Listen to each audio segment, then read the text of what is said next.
Digital 410 Productions proudly presents the What's in Your Head podcast.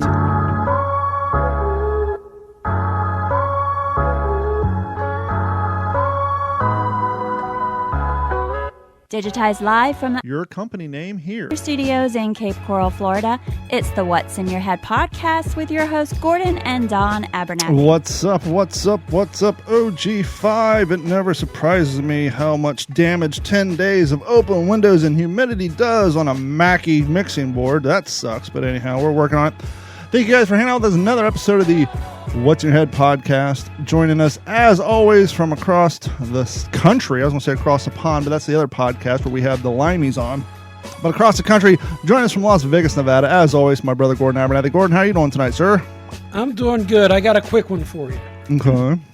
Is it just me? Does this Yes. make me nuts? Yep. Does this make me absolutely a little too attention to detail? Yes.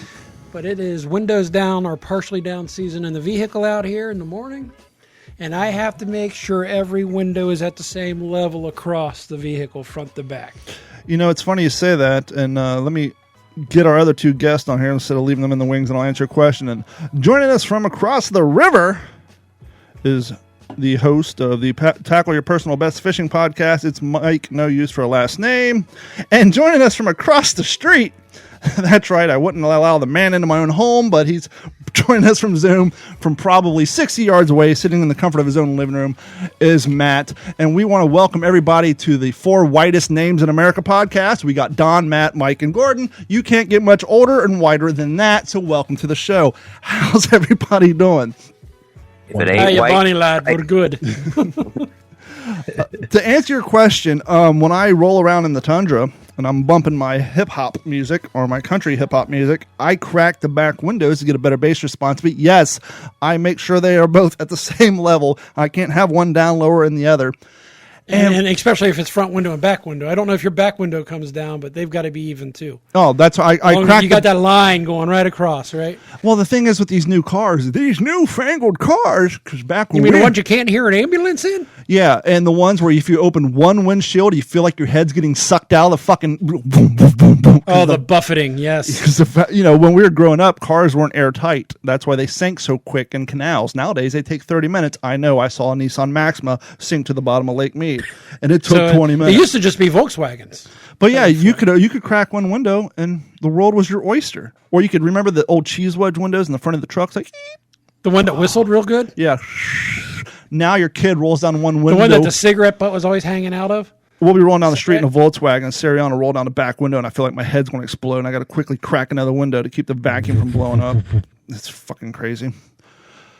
So how's everybody doing? Mike, how are you doing? How's things in Fort Misery? Oh, just lovely out here across the old The loose and river. snatchy river? I got. Speaking of Fort Misery, did the person who has gone unclaimed on the Mega Millions buy that ticket pre or post Ian? You got three people from Southwest Florida here who have no idea what the fuck you're talking about. Oh, there's I believe it was post. Okay, that's good, because if somebody bought that fucker, that $400 and something million winning ticket, and it was pre-Ian, and it's say floating in my dad's trailer, Along with Mike's red horrible. roll of vinyl that I bought to make him tackle your personal best podcast stickers, and I sent although him I to think Dad's the house. lost ticket would be much more painful. I don't know. That $19 roll of vinyl kind of gets you right here.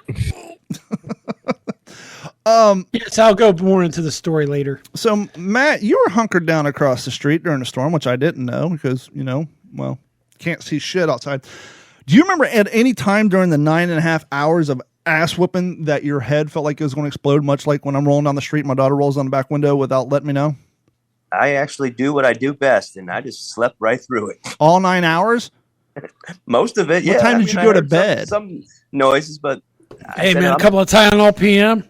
Yep, I was stuck indoors. I'm going to sleep. I know, but the thing hit at 12 in the afternoon. I mean, you're not exactly 20. I do not like being stuck indoors. So throughout the storm, as I said before, we felt like our head was going to explode. And we kept pushing it out. And I was getting annoyed because Sarah was like, I think it's a tornado. I'm like, it's not a fucking tornado. It's a hurricane. I think it's a you were tornado. stuck in the eye wall. I think it's a tornado. Well, we were at Publix a short 2.5 hours ago buying some groceries, and that place was fucking packed, mind you. And we saw Sariana's former 6th grade teacher. Keep in mind, she's a freshman in high school now. And started talking to him. And as you guys know, Carrie is a 4th grade teacher over at Cape Elementary, and our phones have been blowing up nonstop. You know, this school's being open. You know, there's a 4-point inspection that the schools have to pass in order to be open. And I didn't know, but apparently Diplomat Middle School and Elementary School, Matt, a quarter of a mile from our house, took a severe ass whooping.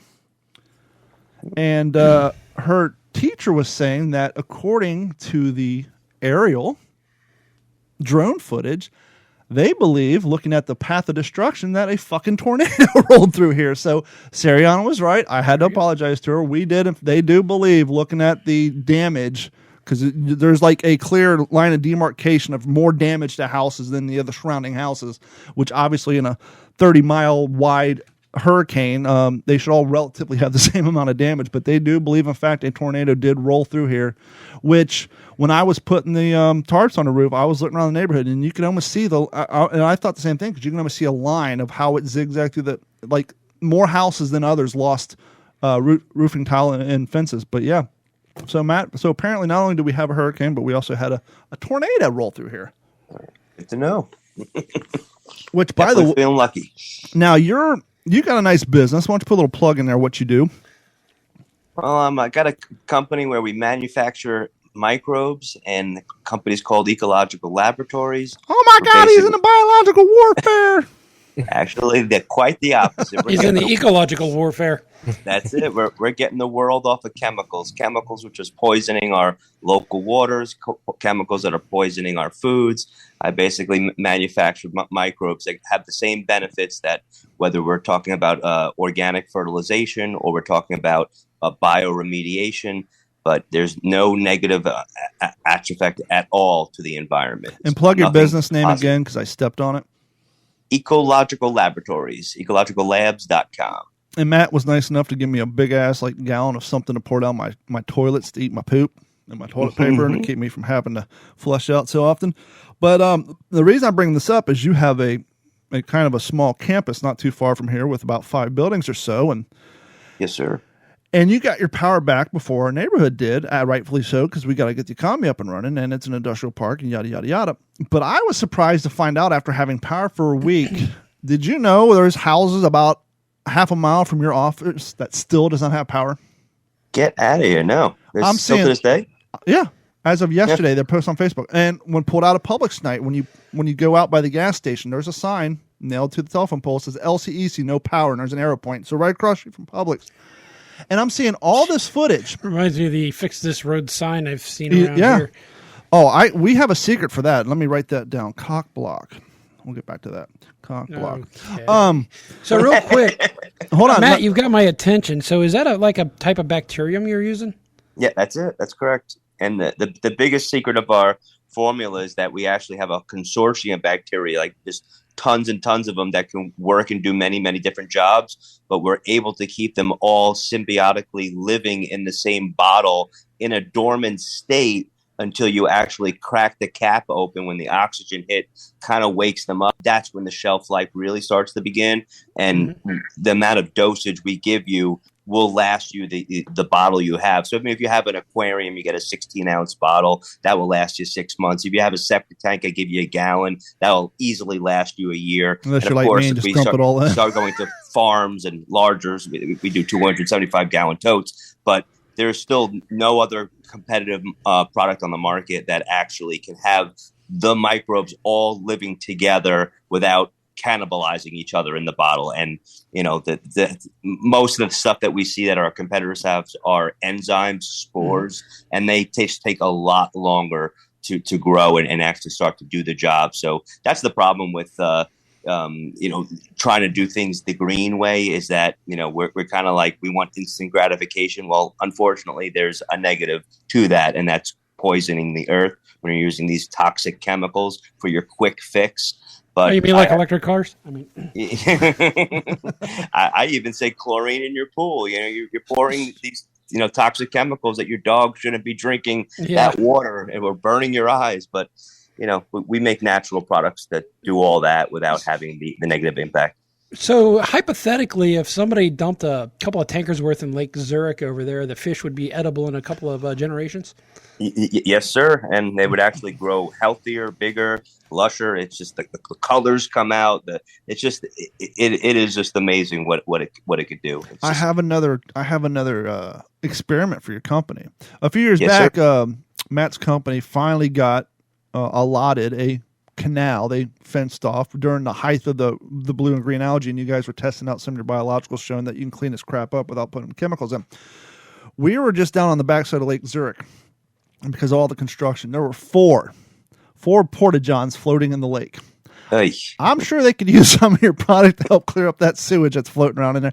Now, granted, the average porta-john probably holds 10 gallons worth of feces, and that's a 1,000,000-gallon lake, but just the idea, but on a good day, thing's only 3 feet deep. But yeah, there's 4 porta-johns, the smack dead in the middle of that lake. It's funny, yeah. You just reminded me of something real quick, Don. When I was walking a job out here, it's a famous nuclear storage facility that doesn't, store nuclear stuff, allegedly. The engineers who have been there since day one. Great. Now there's unmarked vans outside your condo. Good job. I'm allowed to say it. There's no. His saying was, the solution to pollution is dilution. Right. I thought your all's secret to your recipe was love, but I guess I was wrong. Anyhow, the reason I bring up the whole electric thing is, 2-3 days after we got our power back, I'm seeing all these Texas linemen and New York linemen are all being sent away. It's like, problem solved, with the exception, obviously, that completely decimated areas where, You have a trail of bucket bunnies following them. And so obviously no one expects Fort Myers and Pine Island and Matlacha to be up and running, but the fact that there's still places in northeast Cape Coral, we weren't decimated out here. We took an ass whooping. We had a tornado apparently, but the fact that they're sending all these cats out when there's still people without power is just mind blowing to me. But that's LCEC being LCEC, sticking up to their par for the course, if you will. So Matt fancies himself a musician. That's the fun job. He plays drums, and almost day 2 after the storm, you started playing, I don't want to say, fundraising or charity shows, but, it's, hey, we've all been dealing with some nonsense. Let's go out and have a good time.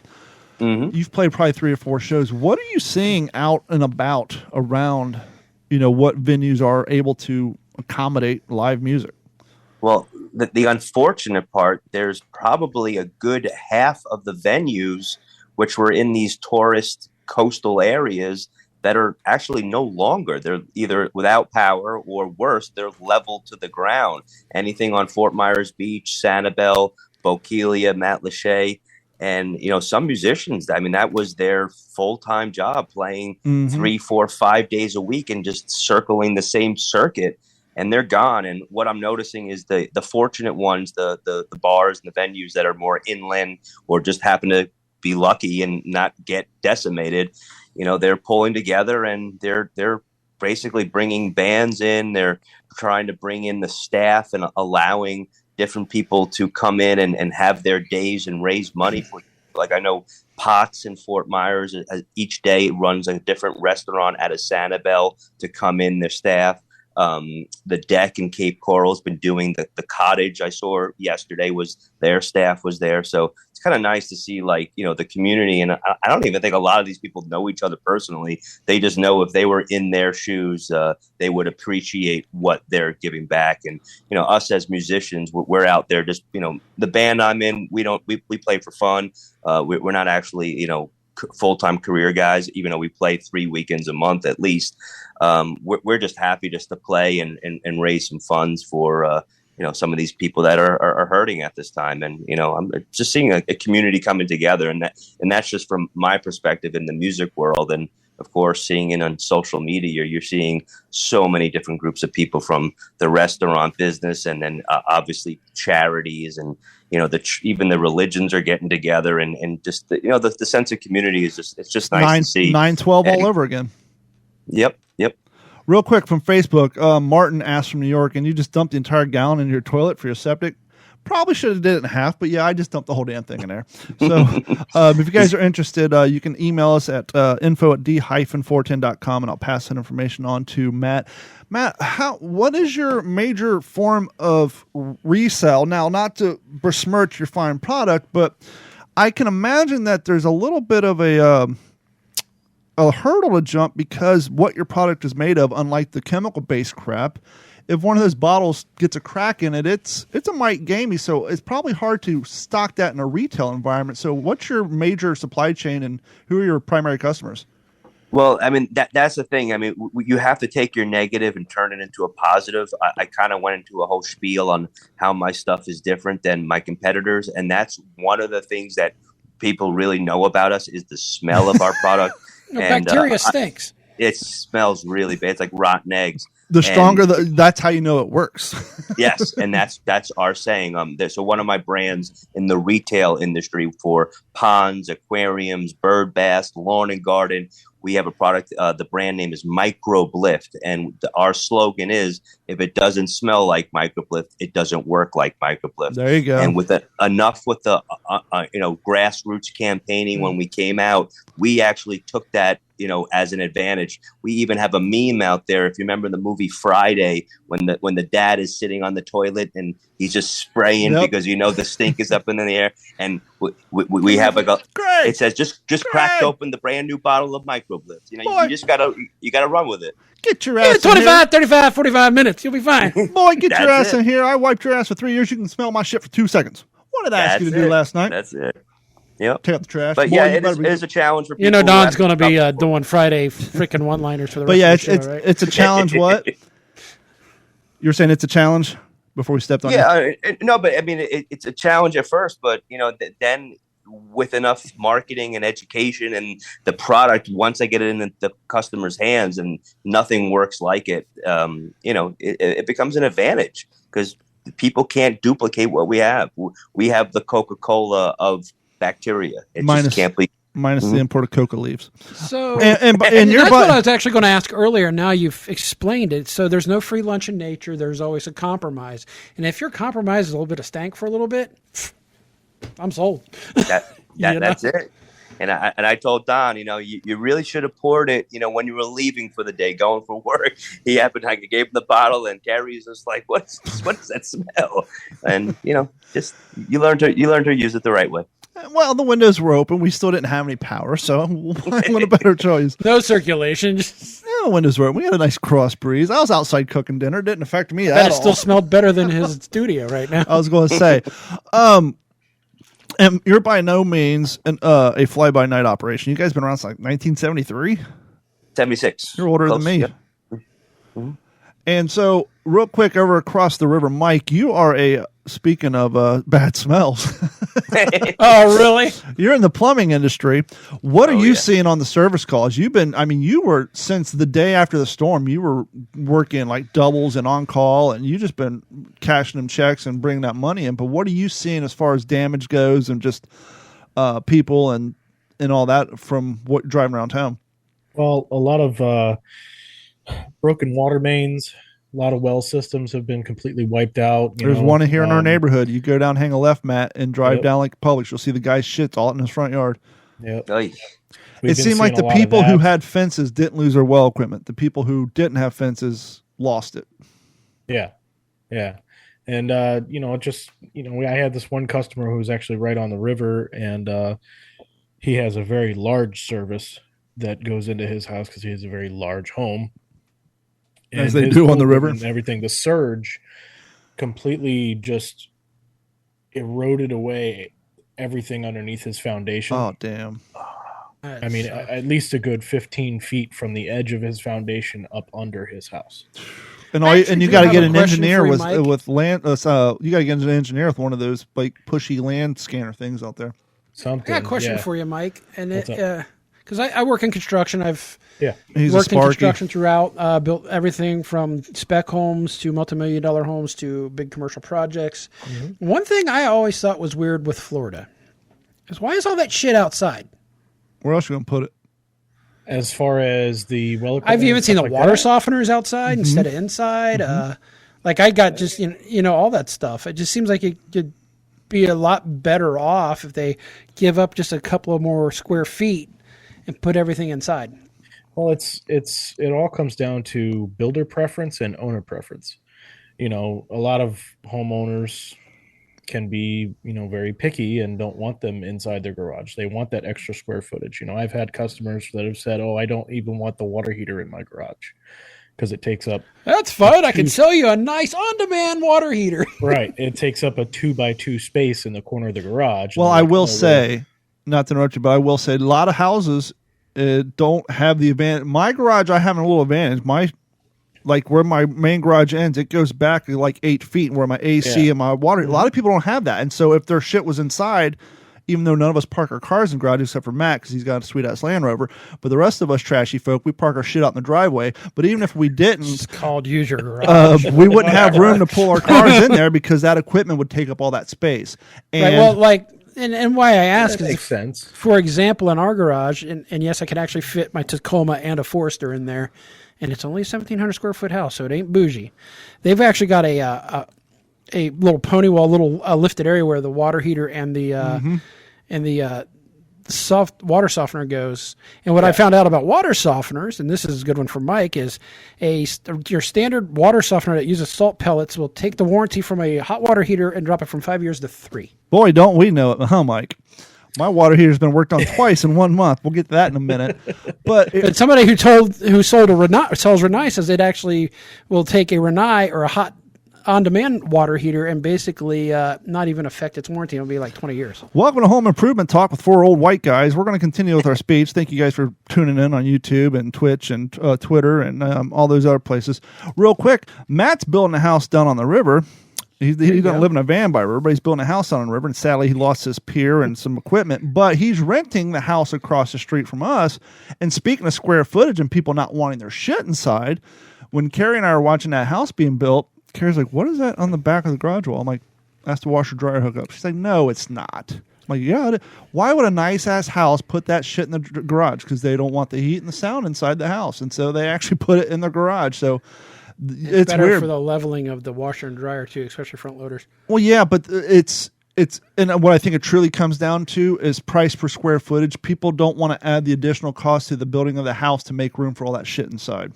Especially when it comes to the two. I mean, let's see. You got the big ass. How many gallons of water does that tank hold? A shit ton. Then you got the 2 sub tanks, and then you got the trash can thing that you put the salt in. That's a lot of stuff to put inside. I'm actually going to take that step and go a step further. Is the garage is not figured into the square footage of the house, so they could actually pull that all that equipment out and say, "Well, no, the cost per square foot is this." I know, but when I say cost per square foot, I mean the materials and actually building the overall product. Yeah. I was going a little deeper, but yeah. Okay. What else? Oh, I was laughing when he said Fort Myers Beach. I'm also just play this right now because it's probably going to offend some people because we're all still fragile. We're all still sore. So let me just get this out of the way. He did it again. Caused trouble. Hurt someone's feelings. Yet he didn't want to do it. Yes, troublesome people are often people in trouble. They may be mentally ill. Find out how you can help. Write Better Mental Health, Box 3000, New York 1, New York. Hi, my name is Tom McDonald. Welcome to the show. If you are easily offended, then you probably should go. The Alani Kai. The elusive Alani Kai. Did you hear that? What did Mike just say? Oh, God. When I worked it looks like they've got a fresh, clean slate on the bottom floor. Well, when I worked in radio, that entire beach now has all kinds of diseases around. They're strewn about. When I worked in radio, I worked at K-Rock. DC and I were down there, and they just redid their bathrooms. When you walk in outside underneath, they have public bathrooms. They're always horrible. And DC and I were kind of making fun of it. And the guy came in and said, "Hey, I'm paying you guys to come down here, and you're talking shit about the bathrooms." And so we had to do a little damage control. But what I was laughing because I was thinking, look, it's fucking horrible. Fort Myers Beach is gone. But the reason I was laughing is because Lonnie Kai kind of has the reputation of being the cockroach of Fort Myers Beach, and we've always heard after a nuclear explosion there's going to be nothing left but the cockroaches. Well, sadly, the only thing standing down there it fucking stands. It's still fucking there. Out of everything on that beach that could have been standing after all that fucking hellhole. Not to mention, it's one of the tallest fucking things down there. So how did because most of it got lost in water damage, obviously, but it's just. Go ahead. What is the new structure that was being built, I guess, to the north of the Lani Kai? It looks big. It crosses over. Well, we don't live in Key West, but Key West is out of space. And so let's say you're a acoustic playing, parrot loving, margarita drinking fella. Yeah, we got one of them restaurants here on the Strip. And you wanted to create your own little paradise, if you will, a little kind of miniature sandals. Well, there's no property available in Key West, and so you buy out some defunct plots that were wiped out during Hurricane Irma and condemned due to mold, and you start building yourself a resort. And then this happens. I asked, as I was watching some straight up drone footage, and I thought, I bet you that's going to be the first place online because it was just in rough. Yep. They've been, they took forever. Basically, there's a bunch of properties that got mildew and mold damage during Irma, got some minor flooding, and they bought it all out. And what they did is they built the resort, and then they kind of built a skyway over San Carlos Boulevard, and then a little area so that the people standing in the resort, they had basically private access. And it's going to be interesting because as Mike and Matt can attest, on Fort Myers Beach on a Saturday off season takes 2 hours to get over that goddamn bridge because it's a 2-lane road, not counting the trolley lane. So if that place gets filled and packed up and becomes a tourist destination, I can't imagine what the traffic's going to be like getting on. Well, prior to the storm, you couldn't imagine. It's just now, could your product help clean that up down there? Just spread it all out along the beach. Well, I'm just thinking of some kind of, the floaty like fencing area. Just all, it may. I'm not being facetious at all. Well, it could be a solution right there. What's interesting is that prior to the storm is, they try so hard. The city of Fort Myers Beach tries so hard to widen that road and try to put in the trolley lanes and the bus lanes and all this, that, and the other. And there is absolutely no way. There's no more room. There's no more room. You can do is go up all you want to. You can do everything that you want to that road.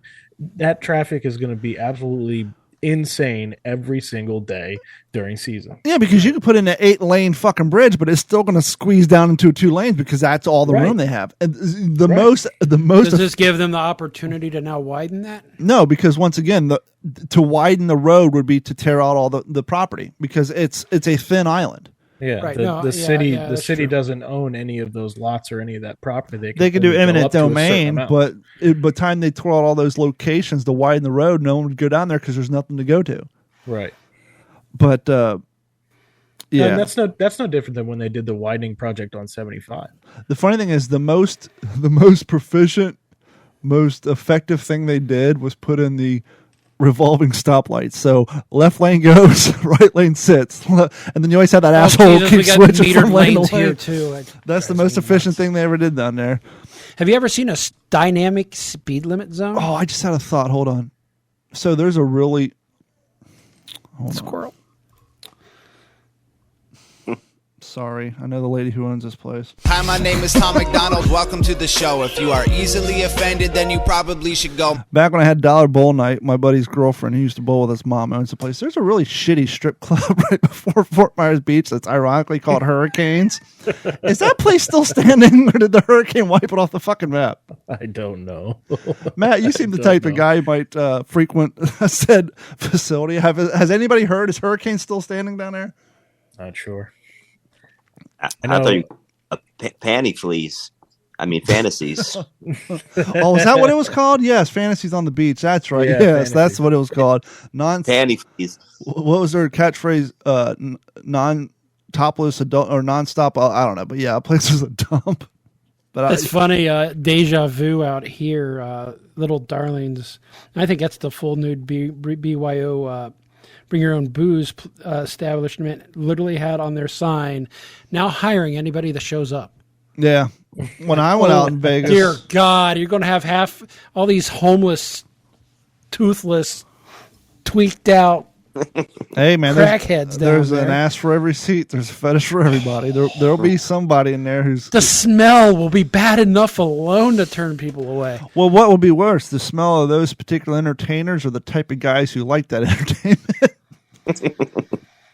Speaking of the beach and that area and everything, and the You can't go down there, by the way. They're Yeah. only allowing rescue and repair. Residents aren't even allowed down there.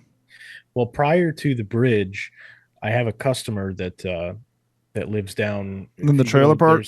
Well, it's not in a trailer park, but there's some cuts off to the right. And there's like canals and stuff like that. Assess the aisles. Yeah, and there's some $1 million homes back there and whatnot. Oh yeah. And I was going down there for a service call one time for one of our loyal customers, and there was probably $1.5 million catamaran, just like it got picked up out of the water and got set in somebody's front yard.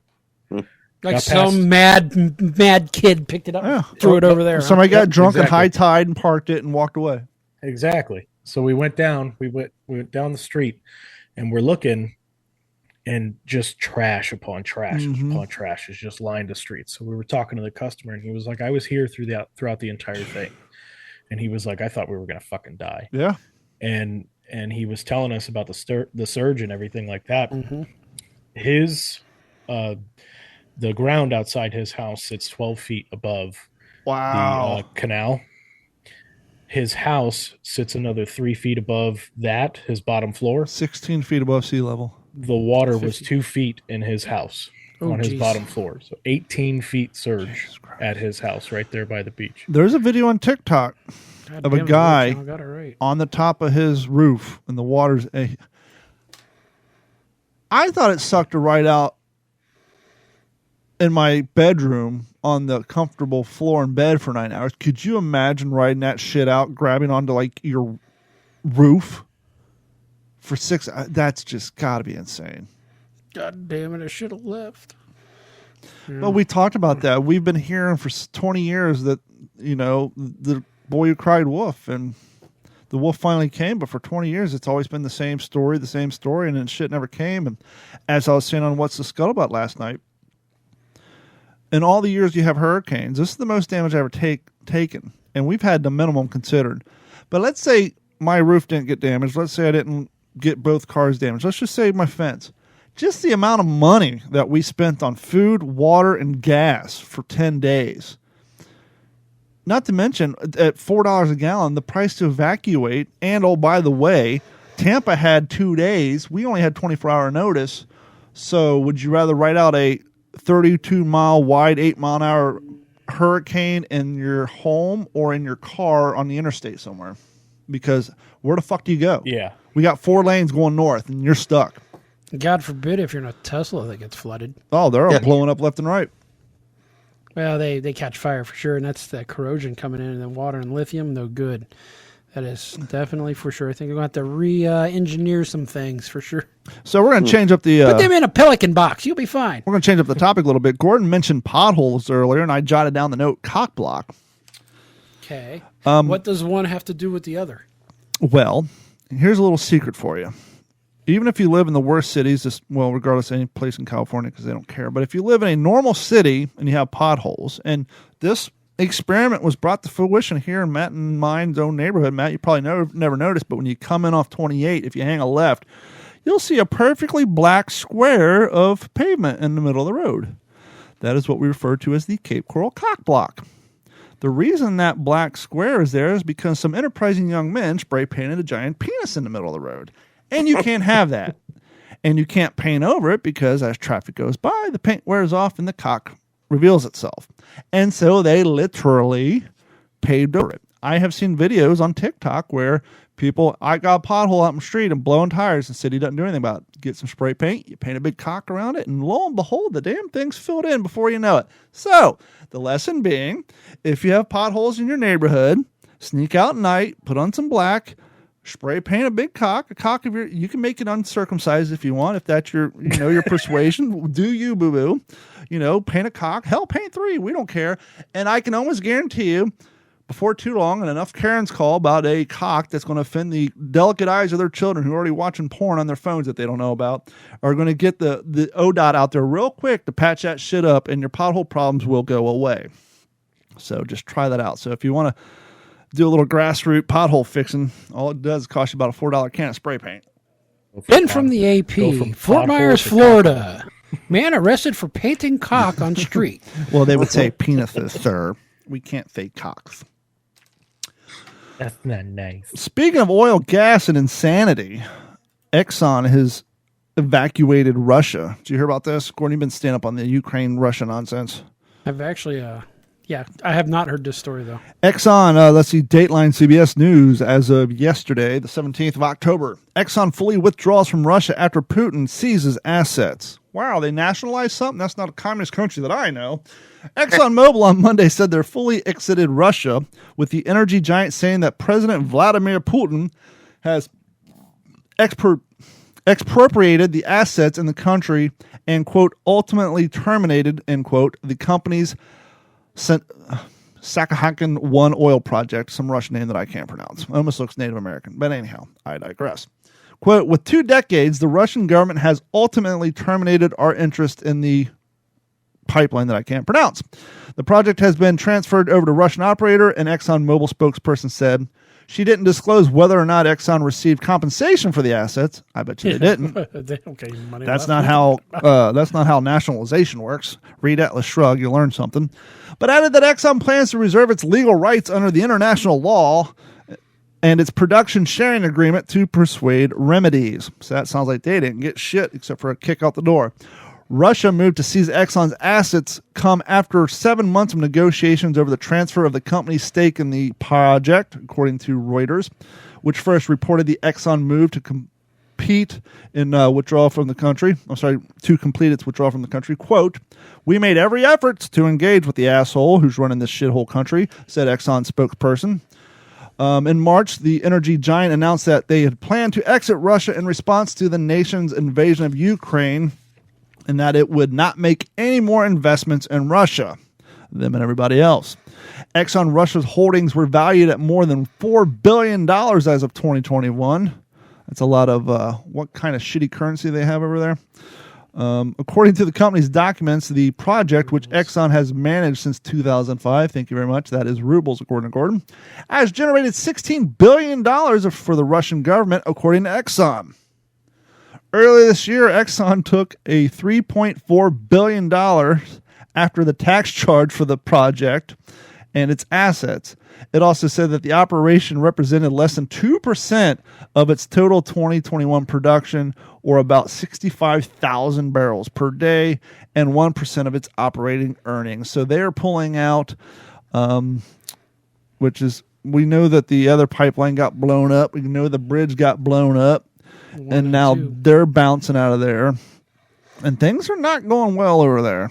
No, it seems like we're on that slow march. We're just waiting for that Franz Ferdinand moment.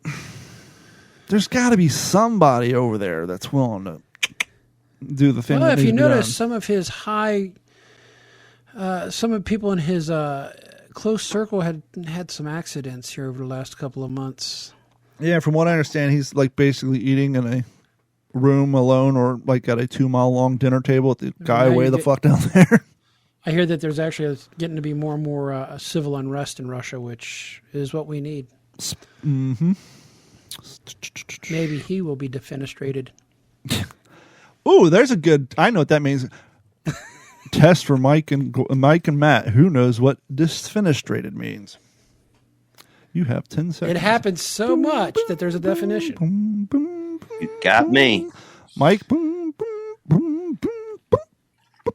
One who has been tossed through a window to their death. I was going to ask. I was going to. And there was one guy in his circle that fell out a window. I was going to do the whole test of. Shit. Do you want to take the elevator or the window? What movie was that? It's not an earthquake. I swear. Yeah, defenestrated means to be thrown out a window. the old Marcellus Wallace. Yep. You got it. It's just a foot rub. More than just a foot rub. Foot massage. So, Carrie and I have been binge watching 60 Days In. We're on season 4. And let me tell you this, It's an addicting show. Atlanta County Jail, boy, that's a shithole. Aren't they all?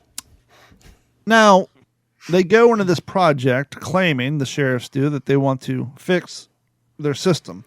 I, the cynical bastard that I am, believe that they go into this because they want free surveillance equipment because, after all, production leaves, all the cameras stay. It's part of the gig.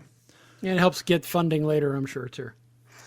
So I was interested to know, and I simply Googled who was fired after the airing of seasons of 60 Days In. Now, you would think you have 2 seasons of a show on season 1 and season 2 in Clark County, Indiana. I was really thinking there'd be some like ambulance chasing lawyers, trying to sue for this, that, and the other thing. And this story came up on Yahoo as of July 29th, 2022. Lawsuit says female inmates at the jail featured on 68 Days In were punished after a guard sold keys to their cells, and some of them were raped. So season 1 and 2 took place at this place under the guise of fixing shit and firing bad prison guards, and this happens. Fast forward to all the advertisements on Yahoo because, well, Durham is junk mail nowadays. 8 women listed as Jane Does in the suit says Clark County Jail Officer David Lowe handed over the keys to the women's cells to male inmates on October 23rd, 2021 in exchange for $1,000 apiece, according to the complaint. Apparently, those cameras weren't running that were left behind by production. Attorney Stephen Wagner told insiders the jail has a history of controversy, sexual abuse, and misconduct. Some of it were revealed years ago on 60 Days In, the reality TV show. The first 2 seasons of the show, which featured the findings of an uncovered inmate placed in jail, were based at Clark County. Scroll down past more advertisements. The lawsuit says the malfeasance, that's a good word, the malfeasance continued last fall when male inmates were given access to the re-entered the pod. Nice writing. I mean, I know I'm drinking wine and I got a learning disability, but even I know that's fucked up. Were given access to the pod and covered their faces and harassed, groped, and threatened the women for more than 2 hours into the next morning, according to the suit. 2 women were ultimately raped by the inmates, according to their complaints. Jane Doe number 1 was left bleeding with vaginal tears and genital herpes, in addition to significant emotional inquiries. Now, a lawyer of any power would suggest that perhaps she had that before getting to the jail, but I digress. The male inmates told the women that if they pressed the emergency call button, which, as we learned in season 2 and 3 and 4, that shit doesn't work because the prison guards just ignore it, they'd harm them even more, Wagner told Insider. I bet you that's because fools press that thing all the time. Yeah, the TiVo guy kept hitting and saying he had swelling in his pants and he needed help. Within 3 days, Lowe's was questioned, fired, and arrested, but Wagner told Insider he isn't the only one culpable. Quote, he was fired and then terminated. Really? Is that how that works? You get fired and then terminated? Goes back to that lovely writing here on Yahoo. He was fired and then terminated, and you'd think that would have shifted the focus onto the assailants who were accused of the assault on the women, Wagner told Insider. But instead of making any arrests or charging any of the male assailants, they took action against the women. Despite the surveillance camera, I guess probably left behind by the production company, filming the men entering the women's pod, no jail staff intervened, according to the suit. In the days following the attack, guards frequently searched their cells, confiscated their hygiene products, and left the lights on for more than 3 days, Wagner said. The lawyer called these actions, quote, psychological punishment and an effort to keep the females who were being held at the jail pretrial from speaking out about what happened in their experiences. Shortly after Lowe's arrest, local news ran stories about security breach. At the time, there were no mention of any of the injuries to the women in the jail.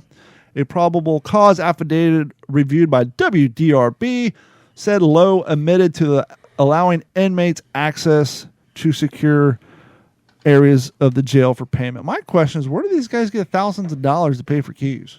I mean, I'm sure half of their bail was probably less than that. But it's just amazing that we do these shows under the guise of fixing the problem, and 4 or 5 short years later, ain't shit fixed over there. I don't know if they still have the same sheriff or not, but that's just insane. Do you think they left all the production equipment? Oh, I'm sure they did. I mean, they had to have it installed correctly. and securely. I'm sure. I mean, I don't know, but I'm sure that those cameras are, at least they would have to be. I mean, because you watch that show and they can see damn near everywhere. They saw everything going on. So unless the sheriff's a complete moron, he would say in the contract, hey, you guys can come and film, but that shit's staying here because we need surveillance equipment. And you sure have better than the 1989 stuff that we have mounted in the corner in that steel box. But who knows? It's just insane. I don't know. I don't know what's wrong with people. We had another mass shooting. They're people. That's the problem. I don't know. We had another mass shooting in South Carolina. Some kids shot some people on a running trail. I hate to say this. I've been saying it for a couple of years, and as things are even getting worse in Eastern Europe, I almost feel like we need to be knocked back a couple hundred years. Well, the question is I hope it doesn't happen in my lifetime, but it just seems how things are progressing. And I mean, even Obama is on a podcast is calling out Democrats, saying, "Look, knock it off." Well, I don't understand what the hell is going on that we are losing value in people's lives. That's the ultimate problem. It's not the availability of guns. Yeah. Now I'm like Don. I can't talk. Yeah, everybody's desensitized. Well, I hate to be the old guy here, but growing up in the 80s and 90s, we all heard, KISS stands for Nathan Satan's Army, and Ozzy Osbourne Dungeons and Dragons for Satanists. And Dungeons and Dragons causing kids to kill people, and it's that heavy metal. I'm just going to throw this out there. I'm not saying you better play your disclaimer again. I'm not saying it's true, it's false, but you got people blaming video games and this and that and all that, but let's just look around real quick. What's the number? How many two-parent What's the number one? there? What's the number one most popular themed podcast available? Joe Rogan. True crime. That is what True Crime podcast. What's the number one trending show on Netflix right now? Dahmer. Jeffrey Dahmer. I'm just saying. We got a lot of Lifetime channel is nothing but programs about people getting killed, raped, or molested. Maybe it's a study in psychology that when human beings have less true difficulties in life and less gravity, they gravitate to these types of things and stuff like that. It's like was feeding that rush that you get when you have to survive, right? And it's an outlet for that. You were saying earlier that we maybe need a reset, and I think Mike, Matt, and myself can say this because we just lived through it. We don't need a war. You don't need anything crazy. If we can just Mother Nature needs to shake up the snow globe. Not even Mother Nature. If we can just get, hey, we're going to shut the power and internet off for 2 weeks at a time throughout each city. Dude, I'd have to keep people would wake the fuck watch up. in my house. You're not the only Vegas, one, man. You're not the only one. My wife works in retail now. You're not the only one. Check this out. My wife works in retail now, and it's a nice part of town. And the amount of shoplifting that goes on, 4 or 5 times a day they catch people. The amount of homeless people coming in and squatting out their bathroom. Again, nice part of town. It's crazy. Irma. Power went out for 16 days. Set up my army cot from a World War II reenactment. Slept in front of the sliding doors with my Glock in my lap. Ian. The neighbor ran electric power over here. We had a refrigerator, 2 fans, and a place to charge a phone. Carrie and Sariana slept in the bed. I slept in front of my cot in front of the open sliding door with my gun in my lap. Because when the power goes away, the looters come out to play. And when you're sleeping in the house with all your doors and windows open to the world, and your fence is gone, and it's dark as shit outside, and you have plenty of generators hiding the sound of people prancing through your yards. So yeah, I mean, in that matter, I just got a visualization of a guy just prancing. Doing like can't hear me over these generators. Kind of doing the Fred Flintstone when he's bowling on his toes. But and if you think about it in kind of a way, like the Hamburglar. You hear the cliche description thrown around. It's like a war zone. It's like, well, and when it comes to that, the fact that you have no power, no water, you're rationing your food, and you're sleeping with a firearm in your lap, it kind of was like a fucking war zone for a short period of time. But the good thing comes out of it, and we're already seeing it start to die down. But as we said before, everybody took care of everybody. I mean, Matt probably met more of our neighbors in that 10 days than he has in the 3 months he's been living here. People behave themselves for the most part, huh? And people check up on each other, and or they want to get to know who lives here so they can determine when a ne'er-do-well is walking through the neighborhood who doesn't belong here. Like, that motherfucker don't live here. What are you doing here? But everybody was taking care of everybody, and so it worked out quite well. Well, to me, it's sad that it takes tragedy like that for something like that to happen. We're rolled full of narcissists. I think it goes back to my whole statement about lack of gravity, and then when it actually happens, difficult times actually happen, it snaps us too a little bit, Yeah. Look at 9/11 was the same way. Absolutely. And then, fast forward to George Floyd and everything else that was going on a few years ago. It's like, what happened to that America post 9/11? It's amazing. It's just like a roller coaster of emotions. We are a society that now runs on emotion, unfortunately. We're in the age of emotion, I think. We were in the age of technology. We're in the age of, industrialization, this and that. And now we're in the age of emotion. And that's not a good place to be, in my opinion. Well, and sadly, that America died 4 weeks later when all the American flags everybody had on their cars fell in the streets because people forgot about them and opened their windows and they all flew away and couldn't be bothered to pull over and pick them up. No crap. Well, so even after 9/12, I guess I'll keep the people in the corrections. Those guys out there cleaning the freeways. Got them a job. So I haven't taken him up on it yet, but I've burdened Matt with the prospect of helping my fat ass lose some weight. Because you can't tell at the angle with his phone and his what looks like a double chin, but he's actually quite a little stocky, fit fella. I was laughing earlier when he was talking about playing in a band. I was going to say, yeah, he's one of the only drummers in town who instead of plays for beer, plays for bananas and carrot sticks. And protein. Yeah. I tell you, Don, I'm actually down 20. I'm down 3 since the storm. I did 20 minutes on my mixed fitness bike tonight. I was going to go to the gym. There you go. But as we said before, I'm on TRT now, medical for sure. But one of the side effects is that a strain of weed? Definitely the water weight and the moon phase and everything else. So I am fighting that. That's all I'm drinking. It's water. I think I drink about a gallon and a half a day. What's interesting is I stepped on the scale Saturday. I was down about 2.5 pounds from the week before. I was like, cool, back on it. Then all weekend I just was feeling thinner. My watch got loose. Stepped on the scale today. I'm down another 4. Nice. My lifting, the benefit of TRT, is through the roof. I am almost as strong as I've ever been. Getting there, and that's like 20 years ago strong. So I'm starting. I'm starting what I would usually end with. I'm starting with now on the bench. Now I got to be careful because I've already blown out my left shoulder, rotator and labrum at once benching. And I know my right one's probably not far behind it. So I don't go crazy, but I've been doing heavier weights, working my way lighter as I go through my reps. I'm just trying to do a little bit of reverse pyramid, see how that works out for me. What is your normal daily gym regimen, Matt? Obviously, you probably rotate between arms, upper and lower and all that shit, but just in general. I actually focus on one muscle a day. I truly believe that. We don't want to hear about your masturbation schedule, but other than that. My left arm is huge. Your genetics are your genetics. Yep. If you were to work out 2 or 3 times a day and 3 or 4 times the muscle a week, you're actually gonna overtrain. So I focus on isolation workout, break down the muscle. It's just your body, Darwinism, adapting. It's got to break itself down and wants to be strong in the next week, and then it just becomes a good diet and good rest. So, I try. Let me run this one by you because we're a big family. You've met my brother. He's got broad shoulders. Same here. I'm definitely stockier built than him. Only a couple inches shorter. But here's kind of what I do, and it's been working out real well. Wednesdays I go in, I just use the power mill for 10 minutes to warm up.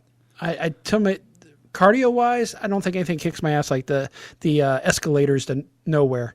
Yeah, I call it the stairway to hell. Yeah, stairway to hell. Then I do that. I go do stretching. I can no longer do crunches because I blew out one of my 6-packs that's under this keg like 12 years ago. I used to do a weight crunching like 265 pounds, and then there was this horrible twisting sensation in my gut every time I do crunches. According to my orthopedic surgeon, he goes, yeah, you ruptured something. There's no fix. From what I understand, if you're curling and doing free weights correctly, you work that same core, so that machine is basically I do the rotation useless, and you should stay away from it because it causes more injury than it does development of abs. Yep. So I'm doing that. Then I stretch, and then Wednesdays I basically work strictly my my biceps. I usually do what used to be called supersets, half, then whole. Do like 75 to 90 reps. I'll do some hammer curls, and then the only other muscle I'll do isolated lat pull downs. That's it. Same thing Thursday, Friday. Then Friday, Saturday, Sunday I go in and I just kind of back everything up, different groups. And then he goes home and eats donuts. Huh? I said then you go home and eat donuts. Well, no, I've got a new rule. If there's donuts at the shop and I eat one, I now have to do 100 push-ups that day. I did 15 push. I every once in a while I'll go into the room. Especially ain't at once. When everybody's at lunch. Out. When everybody's at lunch, I'm the only one at the office. I'll go into the room and bust out a quick 15 push-ups just to keep it going. Are you a lift to fail guy? Or are you a strict set guy? Fail. Definitely fail. I feel that's the only way you're breaking down the muscle fiber if you're looking for strength and muscle building. Because, by the way, going to the gym is a horrible way to actually lose weight. You need cardio to lose weight, and then the gym to help put on muscle mass. So that is correct. If you're wanting to strictly lose weight, throwing weights around, which, by the way, you lazy fucks, if you're going to go to the gym to move weights around, go ahead and include the time where you actually put the weight back on the rack as part of your fucking set. Dude, it's getting worse. Dude, it doesn't exist anymore. I'm chasing plate. I'm walking around the gym trying to find plates. That's your cardio now. That's your cardio now. Yeah, you went. They used to call that a fireman carry. Now it's called find the weights. And Gordon and I talked about this before. It's not so bad at Crunch because they got more than 4 of each weight. But when I went to Planet Fitness, you'd be like, "There's four 20-pound dumbbells. There's 4 25." And there'd be 2 chicks over there in the corner, and they would have the 10s, the 15s, the 20s, and the 25s, and both of them would have both instead of sharing. And it's like, you can't do your 15s, put the shit back, grab it. It's an entitled society. Oh, yeah. Common sense is not common anymore. It's everywhere, no matter where I go around here. We got no less than 10 flat benches. And they're the ones that actually you can rock the weight forward, which I found is the way to go. Keep tearing this shit. Yep. And same thing, 10 sets of every size dumbbells. But these guys get their supersets, and they'll have them all piled up around them. And I was talking to one of the guys at work about it. He goes, well, that's how we have to get our supersets done, or we won't have any weights. We'll be chasing them everywhere. We can't work out properly. Well, so then fucked everybody else. And so, like, when I see that, I was thinking last time, I was like, next time I see that, I'm going to go to the front counter. I'm like, can I get the, how much does the fuck everybody else membership cost? What's that? The fuck everybody else, that guy over there, he must pay for the fuck everybody else membership. Well, that's not a thing. Well, then why is that guy saying fuck everybody else and having all the, it's so goddamn annoying. And I've got a place which is why I just lug a $44 a year, right? I bet you if I went to Lifetime Fitness, which is $144 a month, you probably run into the same shit. At Lifetime Fitness at $144 a month, you might as well join CrossFit because that's some CrossFit money right there. Yeah. That shit's insane. How expensive that is. But they got climbing walls and everything else. The old joke is, how do you know someone does CrossFit? They'll let you know. Don't they ever? I developed the joke down here. How do you know someone's from Ohio? The car will tell you all about it. How many Ohio State stickers do you see? Oh, there's They're all over out here too, man. There's Jeeps. There's a Jeep down here that has Ohio State logos on every headrest. Has the Ohio State logo on the back of the fucking tire. Has the Ohio State license plate ring. It's like, we get it, dude. I'm from Ohio. It's like, it's so ridiculous. And I've been putting this off. Speaking of Ohio, sadly, every time we get news from home, it's because someone died. And I was having a pretty good day at work until Gordon decided to text me earlier today. Sorry.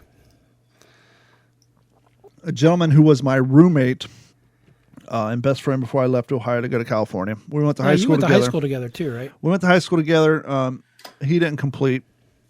And we knew each other in high school. We ran around the same circles, but we weren't like, we didn't hang out all the time. But as one gets older and enters into the working realm, when I got married and got a job at Horton Emergency Vehicles building ambulances, this gentleman and his brother both worked there. And so we started hanging out. And then when I got a divorce, he moved in, became my roommate, and spent a lot of time together. He's probably 41, maybe 39, 40. No, I'm 44, so he's probably 42, 43. He was a year behind me.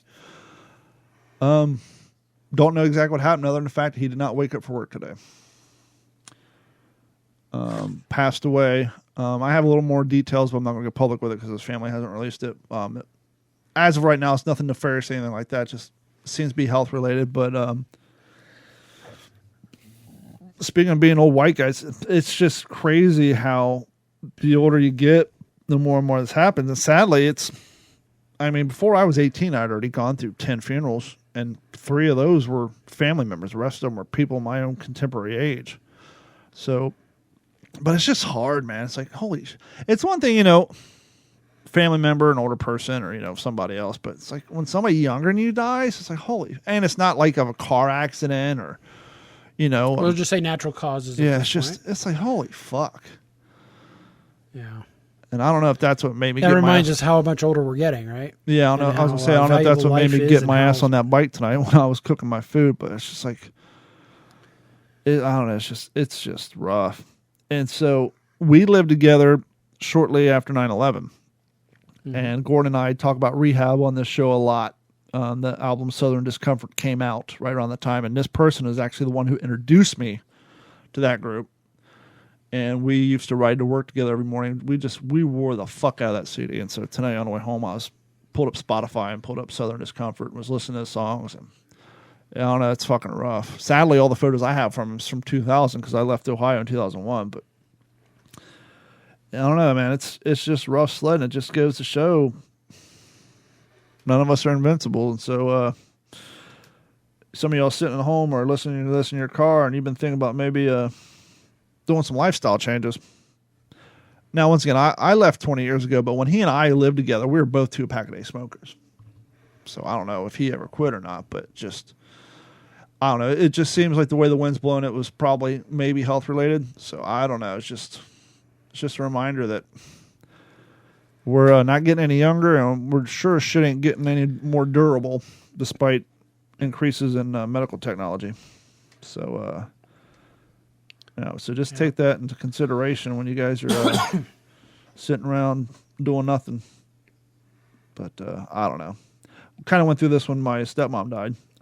That was a huge life changer for us too. That was another one of those, just was fine one morning and gone the next. And that's when I really changed as far as not playing Xbox all day and spending more time outside, and just you kind of realize, shit, man. Through my 30s, my late 20s and 30s, I spent 8-12 hours a day just playing Xbox. And now I'm under the mind state of, hey, we're going to have some kick-ass video games when I'm 70. So when I can't walk anymore because of the 18 years of skateboarding and snowboarding and the 7 years of running I'll have plenty of time. You'll spawn and die. I'll have plenty of time to play video games when I'm 80 and 70. God willing, I'm still on this planet. I just don't want to get to that point where I'm resent the fact that I spent my 30s and 40s and 20s sitting on my ass. And so that's part of the reason why I'm out doing all the shit I do. And so just another wake-up call, man. Just our time on this blue marble, sliding around the universe is not that long. And so get off, go out and experience life and do things, because you never Be like that guy on TikTok. Get to the fucking gym. That fucking guy. So now that downer's over, before we get to the news, I'm going to preemphasize the news. When I say Oregon, Gordon, what do you think? Mount Hood, beautiful mountains. Unfortunately, after 2020, blue-haired, crazy. And, right. Mike, Matt, when I say Oregon, what do you guys think? Drug problem. Oh, wait, I got it. You died of dysentery. Oh, Oregon Trail. That's right. We're going back to the 8-bit game. Full disclosure, this is New York Post, so they have a left-leaning lean. But anyhow, according to their title, Oregon conservative counties consider succeeding joining Greater Idaho. Wouldn't that be fucking great? Well, actually, this is of October 13th, 2022, so not that old, because it's back in talk again. Yeah, it comes around. It's Two like conservative succeeding. and parts. Remember when California wanted to split into 3? I actually wouldn't think that's a bad idea. Yeah, those motherfuckers keep coming here. 2 conservative counties in eastern Oregon will vote on a ballot measure in November to decide whether to leave one of the most liberal states in the country to join the western neighbors in a newly redrawn Greater Idaho. Wasn't that a B-52 song? What, Greater Idaho? Yeah. The Greater Idaho movement seeks to make 15 of Oregon's counties and part of 2 others comprising roughly 2/3 of the Beaver State's land area as part of Idaho. You should see the map. It's pretty crazy. Supporters of the movement say that its largely conservative and sparsely populated eastern counties have much more in common with the Republican-led Idaho than the crazy left-leaning Oregonians, whose politics are dominated by the state's densely populated cities in the West. Oh, and they're dense. Yeah, right. It makes more sense for Eastern Oregonians to get state-level governance coming from Idaho, where they share the same values, share the same culture, and share their politics, than it does to be governed by Western Oregon. Greater Idaho spokesperson Matt McCall told Fox News. To date, 9 of Oregon's 36 counties have voted in favor of exploring changes to the state's border, and 2 others, Morrow and Wheeler, will vote to endorse the idea on early election day. In Morrow County, the measure requires that the county board of commissions to meet 3 times a year to discuss how best to promote their county's interest in, quote, any negotiations regarding the relocation of the Oregon-Idaho state border. I mean, we got to get all new maps for our schools. In Wheeler County, residents will vote to request Oregon state lawmakers to allocate tax dollars to work towards moving the Idaho border. It's not a physical border. We got to buy paint. We got to get a bunch of people up there and pick up that dotted line and slide it to the west. We got to get paint. Earlier maps had the borders of Great Idaho paint a bunch of extending cocks as the border, please. as far as the Pacific Ocean. However, the proposed border was redrawn after less than 50% of the voters in 2 counties in the southwestern Oregon voted in favor of leaving, according to Fox News. Quote, our whole core principle is that people deserve to have their kind of governance that they want and that they share the same values. Of course, they can't just up and vote. The federal government's got to prove it. Idaho's got to approve it. Oregon's got to approve it. And I'm not saying, hey, if you live in a state where you don't agree with the governance, let's just succeed. I'm not saying it's a good idea, but in this case, I'm not saying it's a bad idea either. It's almost one of those positions where it's like we almost need to let it happen so that maybe some politicians will open their fucking eyes and think, okay, maybe we need to start focusing on the people and less on the politics of the day and the news stories of the day. And that's the problem. I actually have been not reading the news much lately or watching local TV because of the ads are just so bad for political season. But the problem is you read the AP or anything and everything is pinned in a way that, you know, one side says, yeah, we'll say the left says the right. It's all disinformation, and this is bad for the democracy, and you can't tell lies and get away with it, and this and that. And as a guy who's not a Republican nor a Democrat, I'm like, you both are doing the same shit. Mm-hmm. Knock it off. You know that AP stands for asshole publications. I'm a libertarian. I guess that actually put me on the list too. Before we get to the news, you brought it up, advertisements. Uh-huh. Mike, Matt, is it me? Or do you get slightly annoyed and pissed off when you hear Ford commercials talking about when Hurricane Ian came through, we're here for you. So if you got paint damage, those come things on came down. rusty out of the fucking factory in 2020, 2021. You're listening to Pandora and Lowe's. When Ian come through town, we're part of your neighborhood. That's why we put the important shit up front so you can find it quicker. Isn't distaste for large corporations that use natural disasters by name and all their fucking advertisement because they want to quote unquote relate. Now, for three guys who didn't suffer a whole lot of loss, it's not a big deal, but I can imagine the people like my dad and the people in Fort Myers Beach, Sanibel, Pine Island, who lost fucking everything. Maybe not of them are cynical assholes such as myself, but I find it in bad taste. It's horrible taste. Yeah. Agreed. It's kind of like no good tragedy. Don't let any tragedy Don't let a good tragedy go to waste. What do you think, this Mike? This is the corporate version of it. Could you imagine if they did that for mass shootings? When your schools got shot up, that's our community too.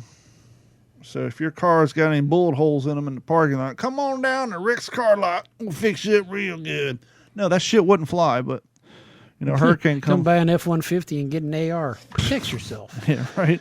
Well, I think they do that in Texas. Yeah. But Which I have no problem with. I'd love to buy a truck and get a free gun. Wouldn't you, though? Somebody did that, and boy, people were fucking pissed. Oh, a Black Rifle gave their employees rifles. Yep. I mean, hell, it's in the name. By the way, you can find them at Walmart. Joining us live from the formerly at Computer's new desk in Las Vegas, Nevada, it's Gordon. Gordon, how you doing tonight? I'm doing all right. Good real grades. quick, I'm not going to go into the story, bright. but I did read that Kroger's is merging with Albertsons. I thought Kroger's bought Albertsons. No, they're doing it now. That was... Albertsons still exists? Absolutely. They're like the third largest grocery store chain in the world. Albertsons? They own Vons and Safeway on this side of the country. Yeah, we had Albertsons when I moved down here in 2004, but they got all bought out and turned into Publix's. Basically, it sounds like they just skedaddled out of Florida and Publix took over. You can't compete with Publix. They're like the goddamn mob. There's one every 6 miles. I bet you Publix can't compete with Kroger's. That's like Eckerd's getting taken over by CVS. Yeah, no. So it's actually welcome like to four white guys Kroger's talking has about like grocery 3 or 4 stores. times the valuation. So Kroger is going to be the big monster now. Who's there out of our hometown of Cincinnati, Baby, and we got that. Now I got a question. This is I want you to guess the place that this happened. I'm living in the air in Cincinnati. Cincinnati, WKRP. A detained man was resisting arrest and decided to start biting a service dog. That's fucked up. Officers were called to Dog might get dispute between... rabies. Huh? That dog might get rabies. All right. I'm just wondering, what location in the world is this? Germany. Huh? Germany. What was that, Matt? What's that? Officers were called to dispute between two 29-year-old man and a 35-year-old woman. Ah, she's robbing the cradle. Shortly after midnight. The trio acted in an extremely aggressive and uncooperative fashion, according to police. In the words of my good friend Mark Haney, nothing good happens after midnight. Officers were only able to overpower one of the men by using massive physical force, according to the report. In the course of the resisting arrest, the 29-year-old man also bit the police dog. And turning the tables on a cop dog. But the dog was like, what the hell? The statement said, adding that the canine did not sustain any injuries. Yeah, the guy's bite ain't nothing compared to theirs. Not to mention, meanwhile, a German Shepherds have 35-year-old about 6 woman inches of injured fur. the police officer with a punch to the face. Ooh. So you got 3 people, 2 guys fighting, and a woman. Guy bit the dog, the cop dog, and the woman punched the cop. Well, hold on, let me pause the story real quick because inquiring minds want to know. If I'm 6'5", You're getting tased right away. let's just say 215 pounds on a good day, and I identify as a female, and I were to punch a woman cop in the face, obviously I'd get brought up on a battery upon a law enforcement officer, but would there be extra charges for me being a man beating on a woman, or is it woman on woman because I identify as a lady? That's a good question. It's kind of like a domestic case, say in Ohio. A guy and a girl gets into it, and the police come, and Let's they say want to arrest the guy right hypothetically away. the and woman's the guy says, I'm a pregnant. female. I'm a woman. You can't arrest me. Well, they would say actually, sir, domestic violence is anytime 2 people cohabitate, so it don't matter what the sexes are in that case. Yeah, but the usually the guy gets arrested, right? Yeah. But if the My guy says, I'm not a experience. guy, I'm a girl. hypothetically speaking, if you're a senior in high school and a 21-year-old beats you up and you go to jail and you look like the fucking Crow and Tupac gets shot. Yeah. So I've heard. Anyway, where did this you get out place? of jail and you go to school the next day and you get $40 and a bag of pretzels. Florida. I say Florida. I say Germany. Don. Bing, bing, bing, bing, bing, bing. Berlin. Jawohl. Fuck. Eichnein Berliner. Yep. Und Scheiße. Coming in from one Swampscott, Massachusetts. You know, I talk about walking my doggos in the morning and I see coyotes. By the way, joining the small dog club, Matt's coming in with a little pup named Foxy, who is a Corgi. So now we have a Boston. You got a corgi butt now. Mm-hmm. And The inventor, that is the dog that the Sploot was named after. watch your That's mouth. it. This is a family show, sir. You know what a Sploot is? Watch your mouth. Is that? It sounds like kind of like what you're saying earlier. What did you call it? Straight up. You said something about straight drone footage. Sound like weird porn. Wow, where's your mind, bro? I don't know. I thought the testosterone got me revved up. The wine got him revved up. Yeah, apparently. 19 crimes. Matt can attest. This is good shit for $9. He's going to start doing paintings now and chatting with the lady. It's no Manischewitz, but it'll get you by, huh, fella? Swampscott, Massachusetts. That is an interesting name for a word. That sounds like a place out in the Everglades. Yeah, it sounds like it'd stink too. Coyotes surrounded a person walking their dogs, and that is coyotes plural. Ooh. Located north of Boston. Baston. Matt, you are definitely from the East Coast. Where are you from? Long Island. Long Island. All right, cool. Now here's a fun game. Name the ethnicity. Of what? Italian. Gordon. Oh, of Richter? No, Matt. Mm-hmm. Yep. I would say. Are you related to Johnny Richter of Cottonmouth Kings by any chance? Hold on. I would say Matthew Richter. I would say that is maybe Austrian. You're close by the country, but the real heritage is what Don is looking for. He's part of the tribe. I was about to say, you got one of them hats with the little propeller on the top of it? Got one of them. There you go. Well, actually, somewhere. yeah, I see it. So check it out. I've been continuing some research on our family lineage, and we have I decided to track down a name that just would stick out, and there was. What was her name? He's having a senior moment. Yeah, I'm having a senior. Basically, it was a name that went back on my great grandmother's side to a Shalom. Oh, Elizabeth Israel was her name. So it went back to a Shalom Israel of. I forgot the name of Israel. New York. So we also have. We're part of the tribe. Of the tribe blood in us. Unfortunately, we didn't get the good sense with money, but hey, you know.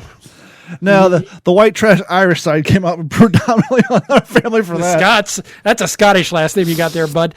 But yes. So anyway, these coyotes surrounded a person while walking their dog north of Boston over the weekend, but it was apparently scared off by police cruisers that arrived to help. I would just start yelling at the dogs with the old "Get on now, get!" Get on now, get!